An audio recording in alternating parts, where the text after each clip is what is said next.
1999. It had begun when the moon passed between the Earth and Sun, throwing an umbral shadow 49 kilometers wide on the North Atlantic, just south of Nova Scotia.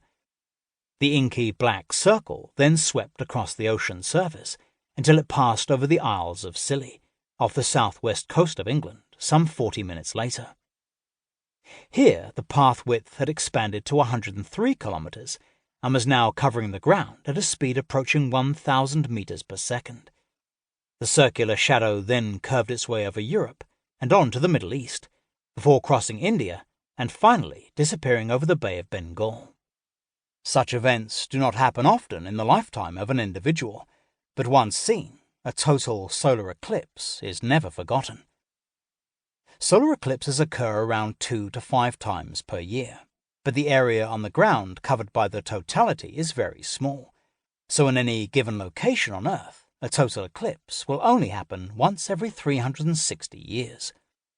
One can only imagine how primitive peoples may have feared for their lives as the sun was apparently extinguished before their eyes. No doubt the astronomer priests of ancient time held sway over their people by having the apparently magical power of predicting such terrifying events. But even today, the magic and mystery of the eclipse is very real. It is a very strange quirk of fate indeed that the disk of the moon should seem, from an earthly perspective, to be exactly the same size as the sun. Whilst we casually take it for granted that the two main bodies seen in Earth's skies look the same size, it is actually something of a miracle. Most people are fully aware that the moon is tiny compared to the sun, but that it is much closer to us, causing them to appear as equal disks. To be precise, the moon is 400 times smaller than the star at the center of our solar system. Yet it is also just 1/400th of the distance between the Earth and Sun. Whilst the surprisingly neat number of 400 for relative size and distance is apparently an amusing coincidence of the decimal counting system, the odds against this optical illusion happening at all are huge. Experts are deeply puzzled by the phenomenon. Isaac Asimov, the respected scientist and science fiction guru, described this perfectly visual alignment as being the most unlikely coincidence imaginable.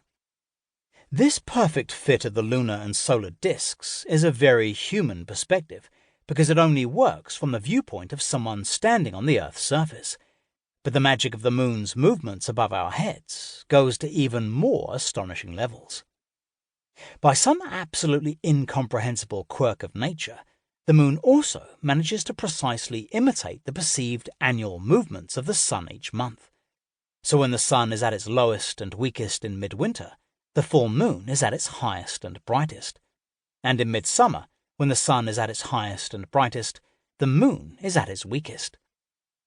If you want to understand how extraordinary this doppelganger effect is, stand on a hilltop or an open plain and film the sun at midwinter sunset, its most southerly point on the horizon at the spring equinox, again at midsummer, and again at the autumn equinox.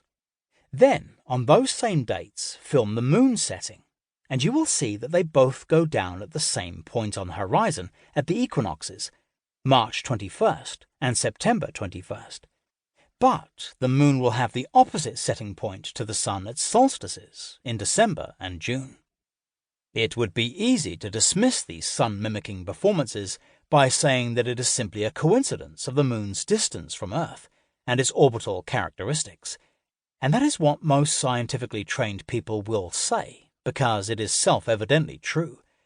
But what they are really saying is, it is so because it is so, which takes us nowhere. Of course it could, and logically has to be, one big coincidence. What else could it be? Even most of the 92% of the American population who state that they believe in God would probably assume coincidence, and only a minority might claim that it is the grand plan of the Almighty.